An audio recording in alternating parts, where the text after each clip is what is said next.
Those developments today, this afternoon. Roland Henwood is a lecturer in the Department of Political Sciences at the University of Pretoria. Roland, good afternoon to you. So as I understand it, our president and the leaders of 5 African countries, they want to travel to Kiev and Moscow to lead a peace mission. How do you think they'll be received in those capitals? Good afternoon, Stephen. I think it's an important development, and they will probably be received in a positive way. Indications are that some preparations have been going on for this. We know that Mr. Ramaphosa spoke to both these leaders over the weekend. So I don't think it's something that just is an initiative from themselves and just arriving there. There will have been discussions and there will definitely be some preparations. I think the main challenge here is what actually brings these leaders together. What do they have behind them? And then more importantly, the question in a conflict such as this is that there's a moment for negotiations and for peace processes to start. And I'm not sure we've reached that moment.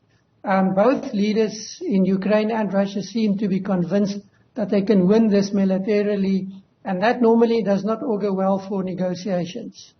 In other words, until either or both of those leaders believe they can't win on the ground, in other words, they can't win more territory, let's put it bluntly, there's a very small prospect for peace. Is that your view? They can't win more territory or they cannot hold on to what they have. I think the issue here is Mr. Zelensky has been, until yesterday, very strongly positioning himself as saying we want our land back. Everything, every square part of territory that the Russians have taken, we want back, and we will not negotiate until we achieve that. So it's an interesting new development. One would have to know what happened behind the scenes. Maybe there's some messages coming through saying one or both these countries cannot really sustain the war. I mean, the challenge here for Ukraine is how long can they sustain what is happening? The country is being destroyed, and they can get as much military aid as possible. They have a finite number of troops. They can only endure so much. So that may be an issue. Maybe Russia is in more difficulty than it seems. The sanctions definitely is having an effect. It may have a stronger effect than we think. Maybe the war is going worse than we think for Russia, and they may be more amenable. But until we get clear indication that they are at a position where a military outcome is no longer the one that they think is in their best interest, any peace process is going to be a difficult one. There's so many aspects to all of this. I would think, though, that for one leader of one country, wherever in the world, to say we're ready to help negotiate a peace, that's easy to ignore.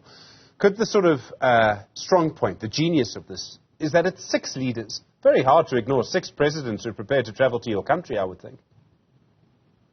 Well, that was one of the requirements that many of us from the beginning said South Africa cannot unilaterally achieve anything. It would have to be part of some form of a multilateral engagement. I think there are 2 key issues here. Quite a number of the countries in this group have good ties, strong ties to Russia historically, and have not voted to condemn Russia in the UN. Egypt, South Africa, and Uganda have strong ties. South Africa, Uganda, and the Congo have not voted against Russia in the UN. That may give them some standing in Moscow. The others have not supported Russia, but they support, and they have support in the context of the grouping of African countries. It is also interesting that there was reference made that there are attempts to get the UN Secretary General involved in this, and also President Biden, and also Prime Minister Sunak of the UK. Now that would be interesting because that is probably the kind of game changer that one would be looking at. The issue here is the UN is at this stage sidelined because of the Russian use of the veto, and the UK and the US are very deeply involved in the conflict on the side of Ukraine. So I'm not sure how much traction that is going to get, but that's some of what is going around. There's a lot to this, and just to remind you of the sort of 5 countries, it's Zambia, Senegal, Congo, Uganda, Egypt, and then our own, making 6. You make the point that some of these countries, because they have abstained at the UN, or because they haven't voted in particular ways, or because they haven't publicly condemned Russia, may be accepted by Moscow. How do you think they're going to be accepted by Kiev? How do you think Ukraine sees them? And Underneath all of that, of course, is the US ambassador's remarks last week, his claim that we've sold weapons to Russia. I think that's part of the background noise at this stage. And I'm not saying it's not very important. I'm not saying we have to ignore it. Yes, it's related, but it's not necessarily the main focus in the context of an attempted peace process. What makes this important is that this has been the official position of South Africa from the beginning. And we, myself included, have asked many hard questions of South Africa's position. Are you really neutral? What chance do you have to engage and get something done? And the issue, of course, was that unilaterally nothing is going to happen. So yes, maybe there's something happening here. Maybe there's some preparations that have happened more than what we're aware of, more than what seems to be behind what the process is. And I think one would have to wait and see how this plays out. I'm quite sure that Mr. Zelensky will not just turn his back on this, but he is definitely not going to be cowed into a position where he's going to stand back from what he thinks he can achieve. And that is going to be the key issue. Also, he would have to get the support of the EU, of NATO, of the US. If he does not have that support in this process, he's not going to negotiate, because the 6 African countries and the African continent cannot provide any guarantees to Ukraine. NATO and the EU and the US are the guarantees that the Ukraine has at this stage, and they will definitely not step away from that. Roland, I'm getting cynical in my old age, so I apologize in advance for my next question. But I wonder if this announcement by President Ramaphosa casts the claims made by the US Ambassador Reuben Bridgetti in a whole new light. One wonders if he was aware, if the United States was aware of this proposed peace plan by the 6 African leaders, including our own president, that maybe it was, to be incredibly cynical for a moment, some attempt to stop that peace plan because the US doesn't want peace between Russia and Ukraine.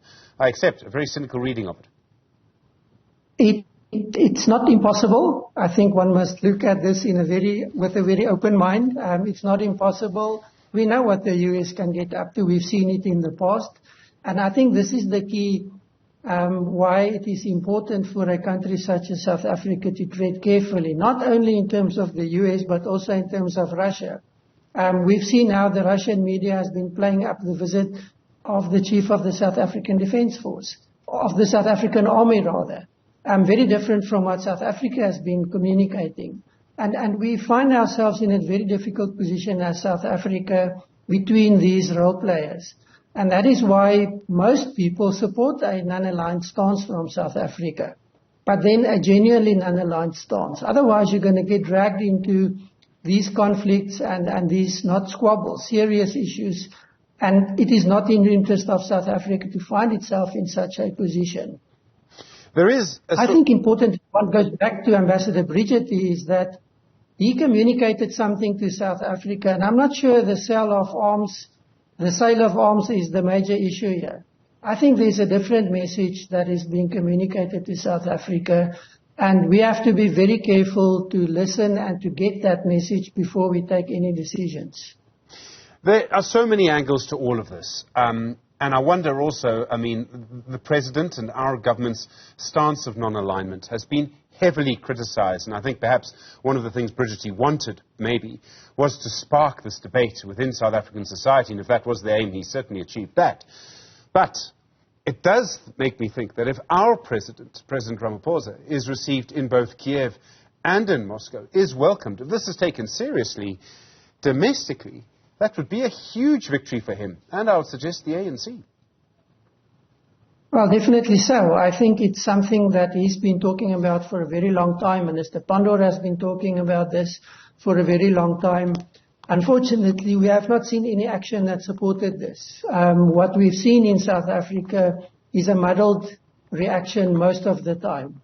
Even the reaction in Parliament this week when asked about the arms issue was not a convincing answer. It was kicking for touch at best.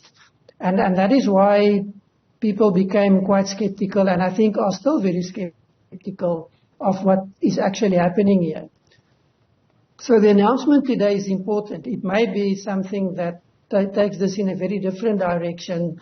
But until that happens, the skepticism and the questions about South Africa is going to remain, because what we've seen so far is definitely far from convincing in any way in which you interpret it. Roland Henwood, thank you very much indeed. Really do appreciate the time. Lecturer in the Department of Political Sciences at the University of Pretoria.